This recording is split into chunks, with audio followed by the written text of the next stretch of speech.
Hey, it is your buddy Peace and Harmony with you here today. We're zooming in and focusing in on a very important and interesting concept and topic when it comes to identifying narcissistic, malignant narcissist, or psychopathic individuals, controlling or emotionally manipulative individuals in one's life. And that is identifying the experience of having to compulsively prove yourself to this person. The sense that you are nothing is ever good enough.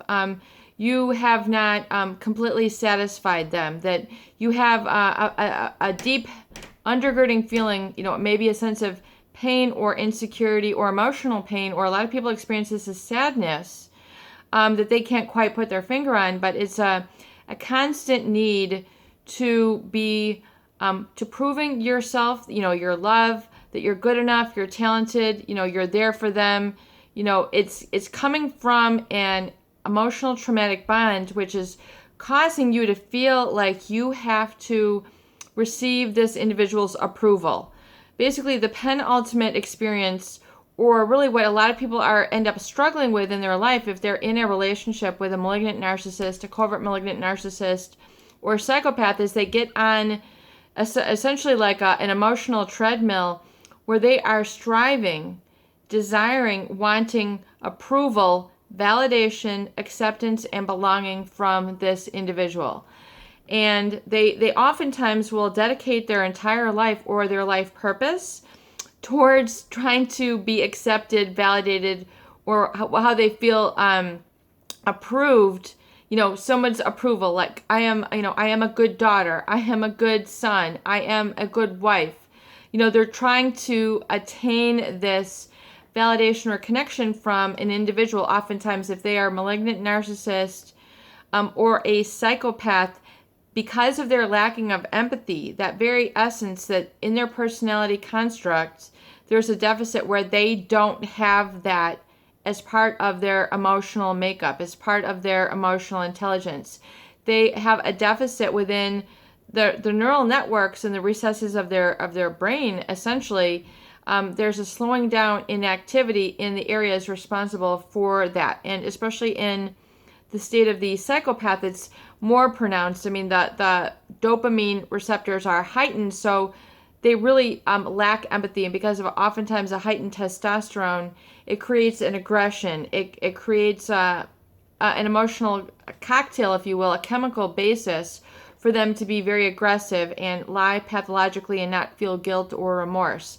It's basically this lack of empathy overrides their ability to connect with you in this way. And a lot of people, they don't realize that if they are in a relationship with a malignant narcissist, malignant covert narcissist, or a psychopath, that they're really striving and struggling to prove or hear or experience something from this person which they are not capable of. So if it can be at all an enlightenment or an understanding to you that if you are in a relationship with a person where you have kind of an ongoing sense of pain, hollowness, or feeling like something is missing, oftentimes it is because you're in a relationship with an individual who might, identify with these characteristics or lack of empathy, and so they're not able to give that to you. And it's oftentimes in your best interest to identify this early on in the relationship and see if you can identify this and accept it and, let go of the need for this person's approval, validation, and that connection where you feel, and you're hearing the words or you're feeling the experience, you are a good daughter, you're a wonderful daughter, you're fantastic, you're amazing, you're an amazing spouse.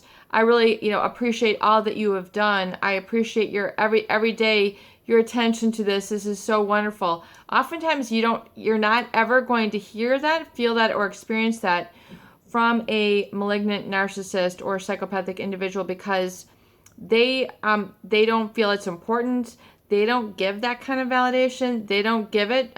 They don't have that to share. So if you can identify that and then let go the need to hear that, feel that, or get that validation from them, you'll realize that it's very liberating and a lot of energy will come back into your life once you are able to realize that and really kind of give that validation and love and approval to yourself.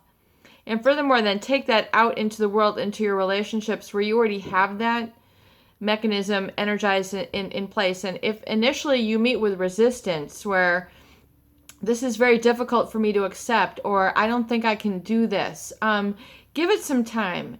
Give it a little, give it some time. Let it kind of work on you. Let it kind of set in. Originally, if this might hurt or feel painful or feel like I can't, this is awful, my life is terrible, I can't go on in life. If you originally have this reaction where all of a sudden, you feel a real strong sense of resistance, sleep on it.